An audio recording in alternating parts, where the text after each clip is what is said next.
lenda, monstros sagrados, mitos, heróis do automobilismo. Mas esqueça Senna, Prost, Schumacher, Vettel, Hamilton, Verstappen e etc. Porque sim, estes são lendas, mas hoje a gente vai fazer uma viagem por outras, não tão comentadas, mas igualmente espetaculares. E eu escolhi 10 do automobilismo sem passagem pela Fórmula 1, cujos feitos você precisa conhecer, porque são espetaculares. Como eu já falei aqui do Group C, do Dakar, do Can-Am, da Indy e vivo comentando histórias de outras categorias, vai por mim, você vai adorar saber a história destes 10. Vamos lá? Então, senta aí.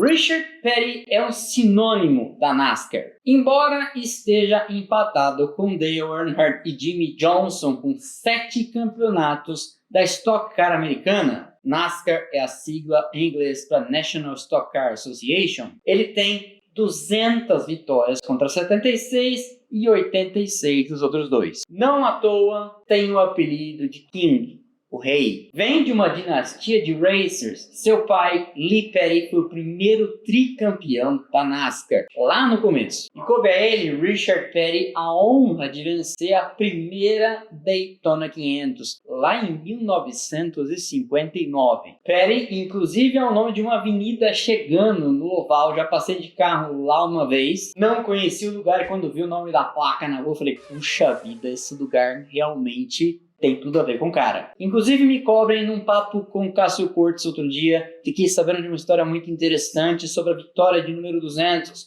de Richard Petty, que envolve um empurrãozinho da NASCAR para que acontecesse quando e onde aconteceu. E claro, foi em Daytona. Me mandem um recadinho se eu esquecer que eu faço. Um grande piloto de rally tem que saber a hora de forçar, a hora de saber andar devagar, para ser mais rápido ainda, por paradoxal que possa parecer, e Sebastian Loeb não é exceção. Mas quando ele está andando forte, ele parece uma força da natureza, algo que não pode ser contido. Ele venceu em sua primeira temporada no WRC, o Mundial de Rally, e aí nunca mais parou. Sua concentração inabalável, trabalho meticuloso e, claro, muita velocidade garantiram a ele campeonatos mundiais por quase uma década. 9 temporadas consecutivas. Já falei, inclusive, num vídeo recente no nosso quadro de quartas-feiras da tentativa da Red Bull de colocá-lo no grid em 2009, que, infelizmente, não deu certo. Desde então, ele seguiu testando novos formatos, correndo no asfalto, no FIA GT e voltando para superfícies menos ortodoxas no Rallycross. E aí, como se não bastasse, tentou a sorte no Dakar. Também andou bem, ficando mais de uma vez entre os 3 primeiros, o que não é nada mal, você há de convir comigo. Como se nada disso fosse o suficiente, em 2006 ainda inventou de andar as 24 horas de Le Mans e foi segundo no geral. Esse conhece mais ou menos do rolê. Stefan Peter Hansel é uma raposa do deserto. Ele venceu o Rally Dakar, veja bem, 14 vezes na história. Estreou na competição em 1988 pelas motos, vencendo as edições de 91, 92, 93, 95, 97 e 98. Ele então vira a chavinha e resolve correr de carro no Dakar. Porque, né? Quem nunca? Correndo pela Mitsubishi, ele vence as edições de 2004, 2005 e 2007, quando muda de equipe e fabricante, levando então 2012 e 2013, sua 11ª vitória. Em 2014 caminhava para mais uma vitória, mas por ordens de equipe, também tem isso no Dakar, cede o triunfo e fica em segundo, o que naturalmente acabaria fazendo com que ele mudasse de equipe. Em 2015 ele vai correr na Peugeot. Ele fatura então sua 12ª e 13ª em 2016 e 2017, para conquistar ainda a edição de 2021 de volta à equipe da Mini, e o cara segue competindo, então pode ser que essa história ainda não tenha acabado. Ele abandonou 22, 23 e nessa edição de 2024 foi apenas 30º. É outro que não sabe nada. O maior vencedor da história das 24 horas de Le Mans o senhor Endurance. 9 vitórias no currículo de Tom Kristensen. Ele venceu em sua primeira tentativa em 1997, sem nunca ter andado por lá até os treinos daquela edição. Dinamarquês, nascido em 1967 e com essas 9 vitórias, sendo 6 delas consecutivas. Na edição de 97, sua primeira vitória fez trio com Stefan Johansson e Michele Alboreto, velhos conhecidos nossos da Fórmula 1. Em 2000, 2001 e 2002, faz trio com Frank Biella e Emanuele Pirro, outro que tem 5 vitórias em Le Mans, e seguiria faturando 2003, 4 e 5. Ele é terceiro em 2006, abandona em 2007 e vence de novo em 2008. Sua última vitória em 2013, um ano antes da aposentadoria, quando já cansadão ainda foi segundo de novo. Veio quando ele tinha, então, 9 vitórias. Mas a isso some-se ainda 1, 2, 3, 4, 5, 6, 7 vitórias, por exemplo, nas 12 horas de Sebring. E é o tipo de piloto que motiva um vídeo como esse. A gente não pode deixar de falar de nomes como Tom Kristensen, Peter Hansel e outros que a gente já falou ou ainda vai falar.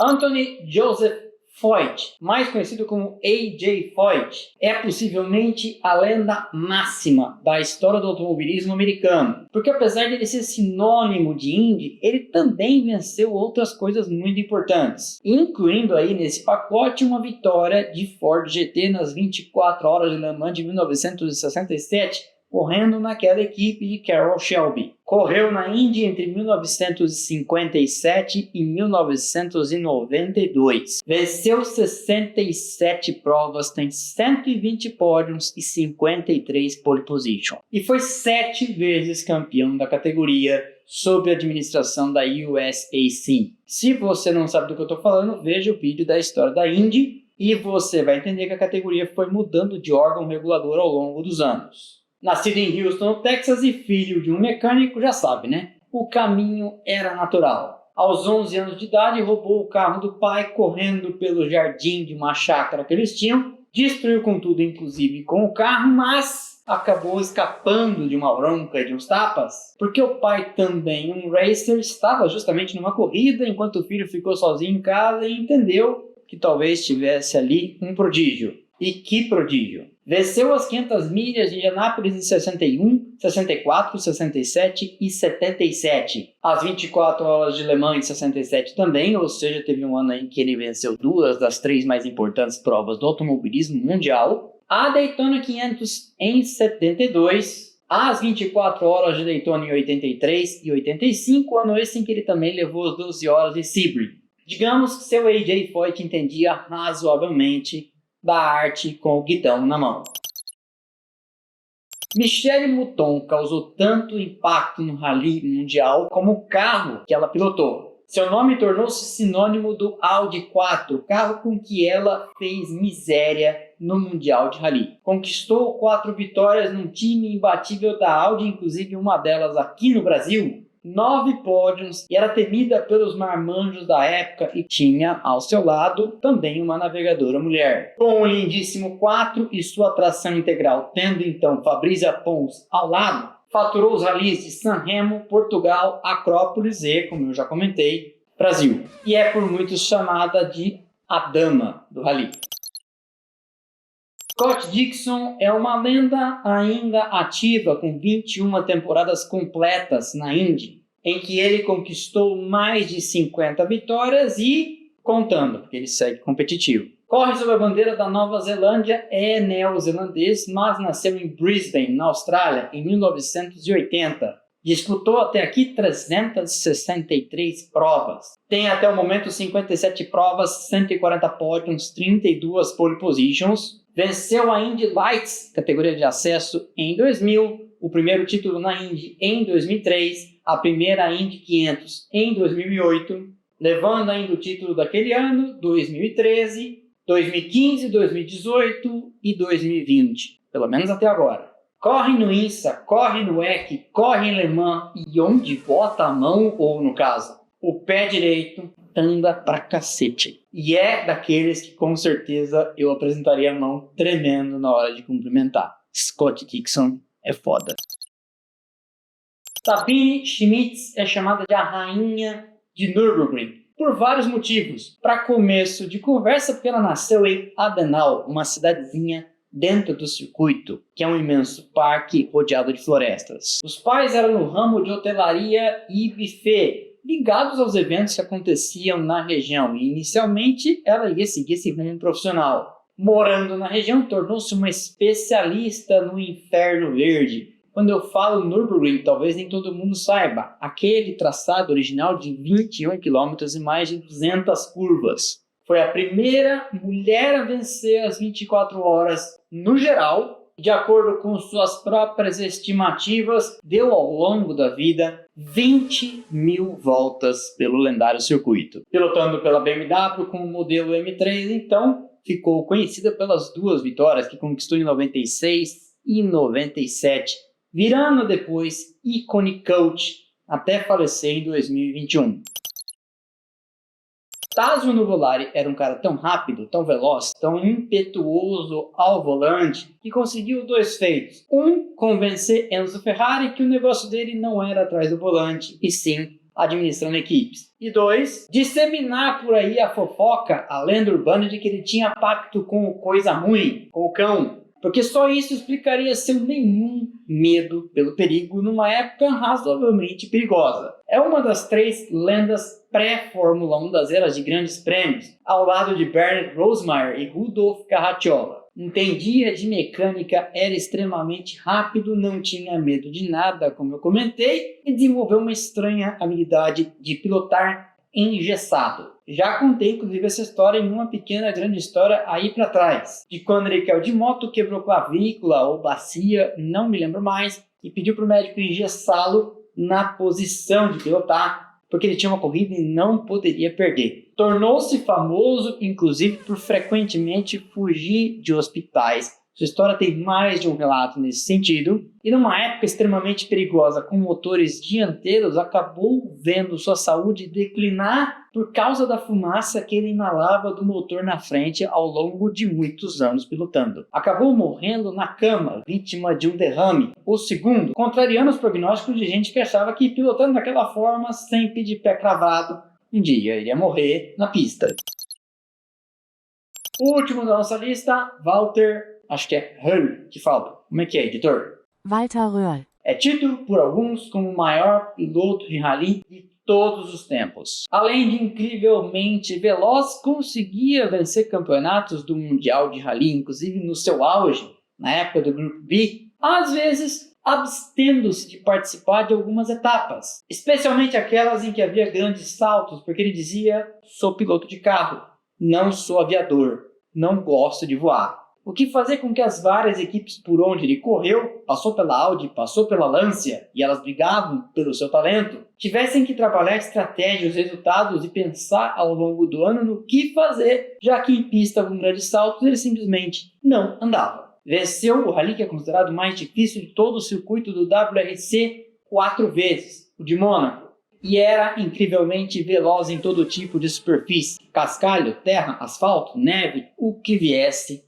pela frente. Walter era um fenômeno. É vivo até hoje, pelo menos ao tempo da gravação desse vídeo, um senhorzinho simpático, vive aparecendo em eventos de clássicos e tinha o pé incrivelmente pesado. Antes de encerrar o vídeo, eu já adianto, não é uma lista exaustiva. Há muitas outras lendas que não caberiam aqui. Nem comecei a falar da galera que pilota em duas rodas. Valentino Rossi, Michael Durham, Marc Marques e tantos outros. Mas são os e as lendas, tem duas mulheres nessa nossa lista, que primeiro vieram à cabeça e usei esse critério porque, se vem primeiramente, é porque de alguma forma é especial. Quais são as suas 10 lendas de fora do calendário da Fórmula 1? Lembrando, inclusive, que alguns deles até andaram. Nuvolari andou de Fórmula 1 depois que ela foi criada, e AJ Foyt, se não me engano, disputou 3 vezes. Mas, evidentemente, todos esses 10, por exemplo, Scott Dixon também testou, mas nunca disputou um grande prêmio, fizeram suas carreiras fora da Fórmula 1. E são todos eles incríveis demais para a gente não contar. E podemos, se vocês quiserem um dia, contar a história de outros 10. Com certeza tem. Esse foi então mais um episódio do Splash and Go no YouTube, de vez em quando ciscando em outras áreas e contando histórias que, não dá pra não falar desses 10 e de outros tantos. Deixa o like que é de graça, não custa nada, ajuda demais o canal, quebra essa pra mim e